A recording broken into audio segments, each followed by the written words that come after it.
Suatu pagi, saat sedang berburu, Popah mendengar suara tangisan. Ia pun mendekati sumber suara dengan hati-hati dan menemukan seorang anak laki-laki seusianya sedang menangis sendirian. Anak itu terkejut melihat Popah, lalu bertanya dengan sedih, "Apa kau tersesat juga sepertiku? Wahai rubah kecil." Popah mengerti.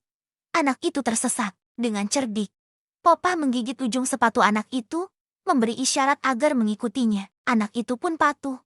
Dan benar saja, tak lama kemudian mereka tiba di pinggir sebuah desa. Anak yang bernama Piko itu tersenyum lebar dan berterima kasih.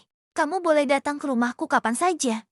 Kita teman sekarang," katanya. Saat perjalanan pulang, Popah kembali mendengar jeritan. Kali ini, seorang anak perempuan bernama Dipi sedang ketakutan karena seekor ular melilit tongkat kayu miliknya. Tanpa ragu, Popah langsung menerjang dan menggigit ular itu hingga kabur. Dipi sangat berterima kasih dan memperkenalkan diri sebagai seorang penyihir. Tak lama, Ibu Depi yang juga seorang penyihir datang. Setelah mendengar cerita dari anaknya, ia menawarkan bantuan untuk membalas kebaikan Popah. Popah, yang ingin sekali bertemu Piko sebagai teman sebayanya, meminta untuk bisa menjadi manusia. Sang ibu penyihir mengabulkannya.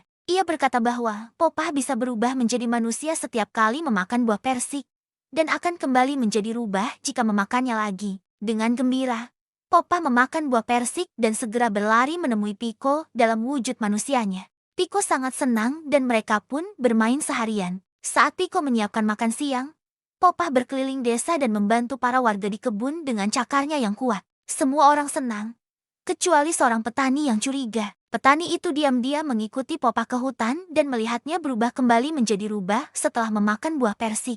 Keesokan harinya, petani itu menjebak Popah dengan memberinya pai apel yang berisi potongan buah persik. Seketika, wujud Popah berubah menjadi rubah di depan semua warga. Mereka terkejut dan langsung mengusirnya. Popah sangat sedih. Namun, saat ia hendak pergi, Piko berlari menghentikannya. Ternyata, petani yang curiga itu adalah ayah Piko. Piko menjelaskan kepada ayahnya dan semua warga bahwa Popah adalah rubah yang telah menolongnya saat tersesat di hutan. Ia juga menceritakan bagaimana Popah menyelamatkan temannya, Tipi, dari serangan ular. Mendengar itu, semua warga merasa sangat menyesal. Sang petani pun malu dan meminta maaf pada Popah karena telah berprasangka buruk, sekaligus berterima kasih karena telah menyelamatkan putranya. Sejak hari itu, berkat kebaikan hati Popah, para warga desa, para rubah, dan para penyihir akhirnya bisa hidup berdampingan dengan damai.